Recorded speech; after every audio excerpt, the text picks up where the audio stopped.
How's everybody today? Good.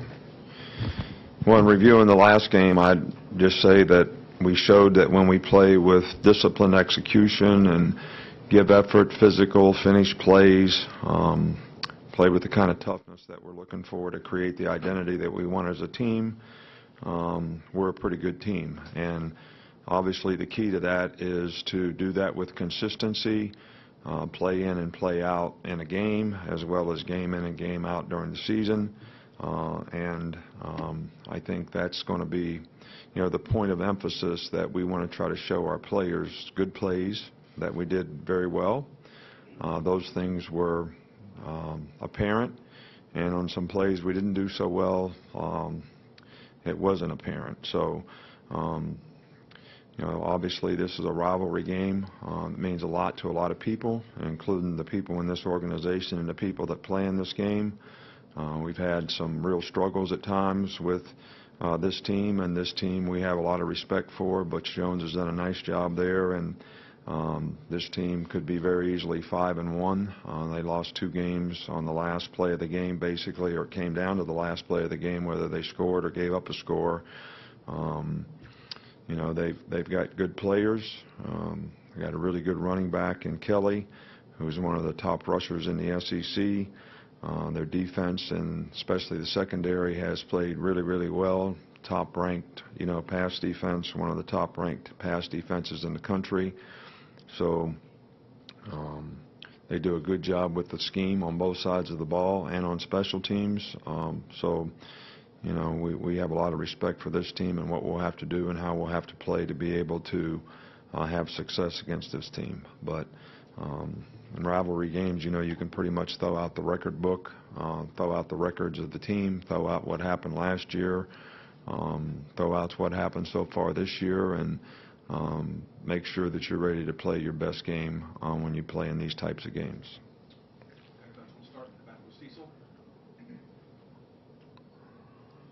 Coach, I'm doing something on opening plays, and on the opening play Saturday, obviously, Damian with a long touchdown. That's happened before. Blake had a long touchdown pass against Florida a couple of years ago, et cetera.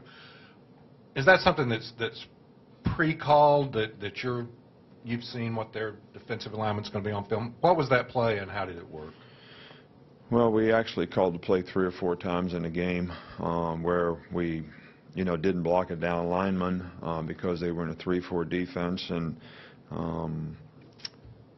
that guy had to take the quarterback, and we gave the ball off on a sweep. So when that guy takes the quarterback and we sort of push everybody, there's a place to cut back, and just happened that we executed the play perfectly. A couple other times in the game, Jalen pulled the ball and made successful plays on the same play. But I think you're always trying to sort of come up with what is the best play, what's the play that has the best opportunity to be successful, so that you have a positive play to start with and you gain a little momentum in the drive. And we felt good about that play. The play you mentioned against Florida a couple years ago, they like to play a lot of cover 1. When the back went out there, Kenyon Drake, the linebacker, went out with them, so we were going to throw a slug-o, and it just happened to be we hit it for a touchdown. So every week we try to come up with an opening sequence of plays that we feel best about, where we have the best chance to get a hat on a hat and have a successful play. We don't expect it to be a 75-yard touchdown, but we do want to have a successful play and get off to a good start and create momentum in a game, positive momentum. Come back over here with Michael.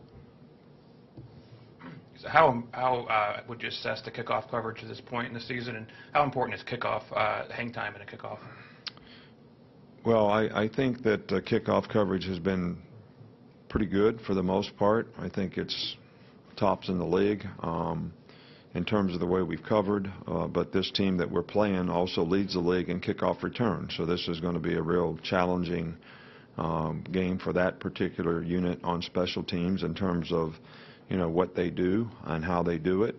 I think ball placement and hang time are really, really important, depending on the coverage pattern that you use and how you're sending your guys down the field and how they're dodging blocks. And when you don't get the ball placed the right place, or you don't get to a certain yard line before the guy catches it, it makes the coverage more difficult. So J.K.'s done a pretty good job of that. throughout the season, and we've got some guys that have done a really good job of covering. Back over to the right with Mark. Just when you have a few guys muff some punts, do you give them extra reps in practice that next week, or do you just kind of let it be how it always is? Well, we practice catching the ball on punts, every week. I think we try to identify what the issue is, if a guy's struggling, and try to fix it. And, I think the guy wants to catch the ball as much as we want him to catch it. So we're going to practice as much, and he's going to want to practice as much until he gains the confidence to be able to do it correctly.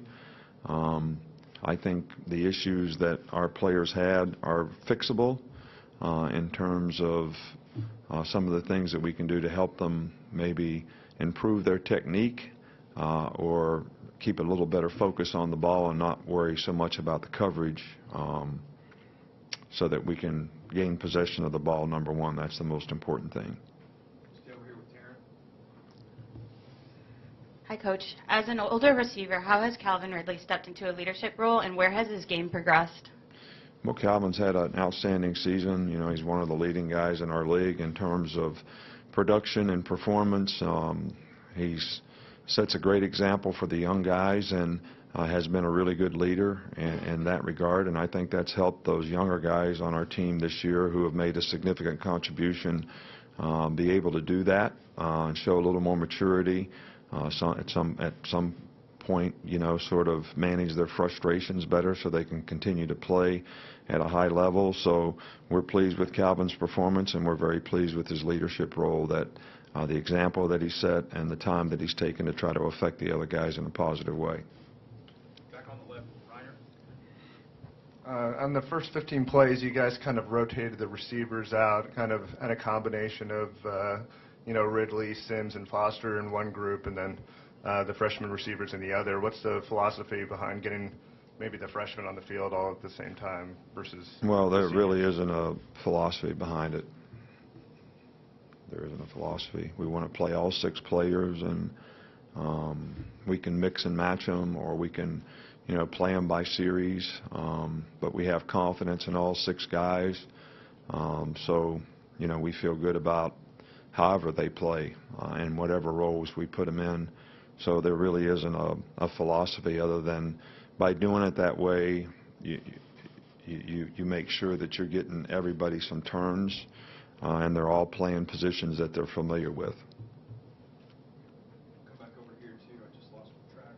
Charlie, right here. Sorry. See from their quarterback last week in his first career start against South Carolina?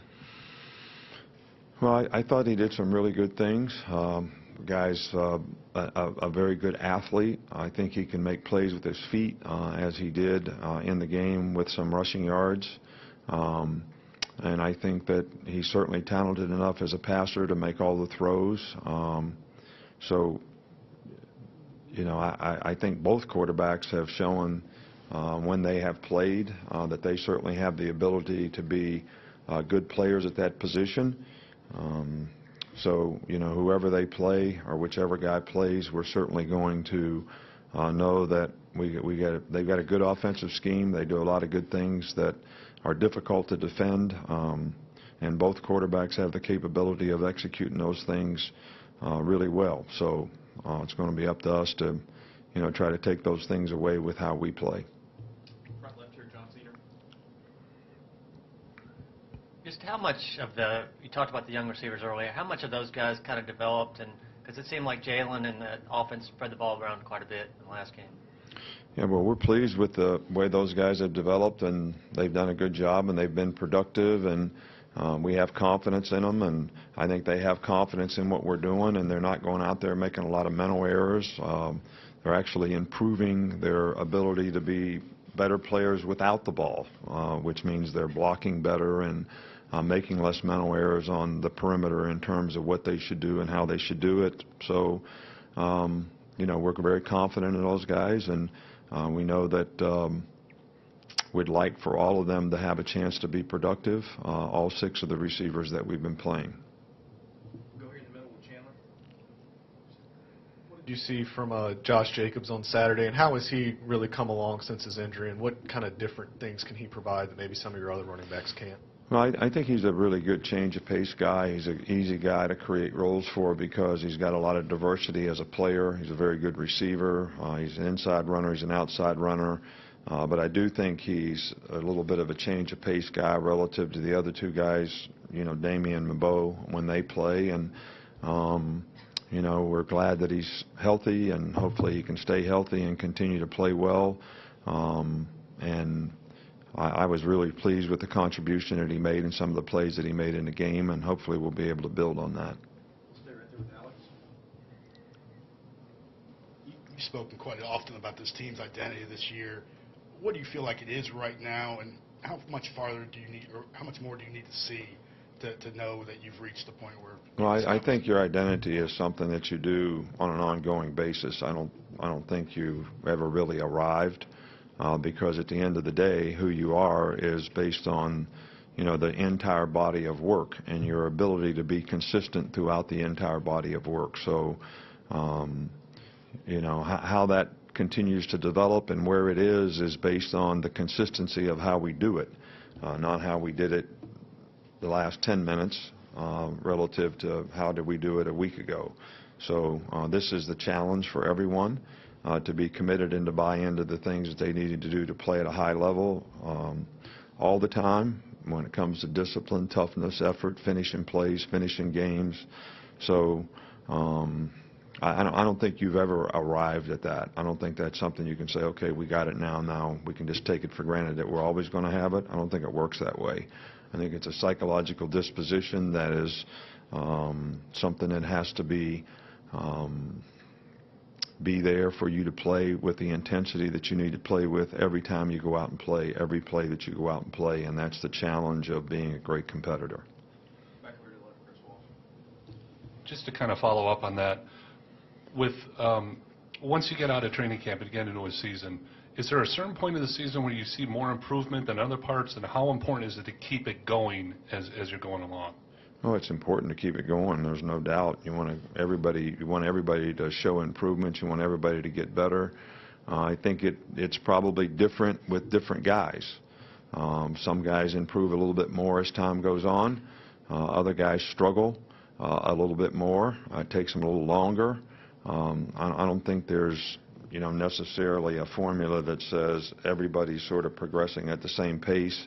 But it's important that guys that have more experience probably should play at a higher level on a more consistent basis because of their knowledge and experience and knowing what it takes to be able to do that. Younger players probably have a greater opportunity to improve and develop consistency in what they do, which to me defines their success as players. So, and we have a multitude of guys at varying levels of that on our team on both sides of the ball and on special teams, and we continue to try to work with each one of them to help them get where we'd like for them to be and where they'd like to go. Right here with Dwayne. Coach, you talked about Butch. They could easily be 5-1 right now. He gave you guys a tough game here, 2015, but obviously he's going through a tough time right now. Think the criticism of him is fair or unfair right now? That's not for me to say. You know, I watch their team play. They compete hard. They play hard in games. They put themselves in position to win every game that they played this year except one. So we have a tremendous amount of respect for the games that we've had in the past, what we've had to defend, how they play, the toughness they play with, what it's going to mean to them in this game. Because they're in the situation that they're in, you could make a case that, you know, they'll come in here and play great, play, you know, really, really well, try to prove something. So I don't think that we should worry so much about what they do, but really should be worrying about what we do in terms of how we prepare, how we play, and make sure that we're going to be at the best of our game and not take all these external factors of what they're going through and think it's going to have some impact on the game in a positive or negative way, but focus on what we need to do. Hey, Coach. Earlier this season, we spoke to your players about the Ole Miss game feeling like a rivalry because it's been close as of late. Do you kind of take that into consideration when you talk about rivalries? Do they need to be competitive, in your opinion? Well, I think this, if you're talking about this one, it's been very competitive. I can remember 2 games that we had here. One, a year when we won the national championship, we had to block a field goal and win the game at the end of the game. And the last time we played here, we had like a 7-point game or whatever, a very close game, you know, right down to the end. So I don't necessarily, I think that players get up for games because of the competition and maybe the games that they've had with them in the past. I think when you have rivalry games that have tradition associated with them for many, many, many years, that there's a different kind of motivation for those kinds of games. But I also think that the 2 games that we've had here lately, same kind of situation. You know, their team is pretty much a 500 team, and we're pretty much where we are, and we struggle to beat them. So, you know, I think you all, like always, you know, you're always looking for all these assumptions that you make because they have issues, they have problems in some kind of way. Why can't that be a great motivating factor for them and they come and play their best game of the year? Y'all ever think of that? Or just, you know, so you can look at the glass half empty or half full, not to get to the Coke bottle.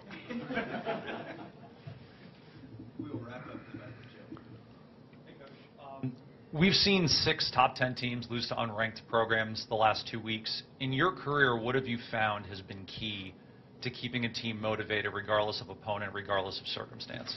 Well, you know, I think that that's the challenge.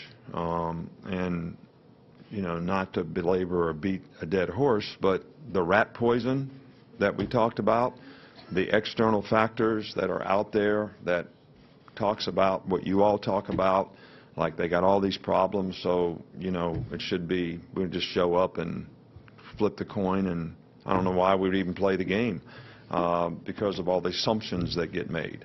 Well, if our players think that way, how are they going to play? Are they going to play to the standard that they need to play to? So I think that's the challenge.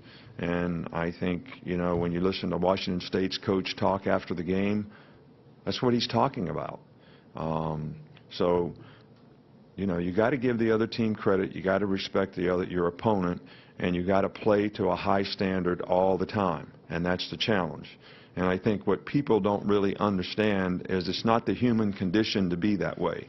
The human condition for everybody is to survive. All right, that's how we all got here. That's how we all started. That's what we all want to do. It wasn't to be the best that you could be or win the championship. That's special.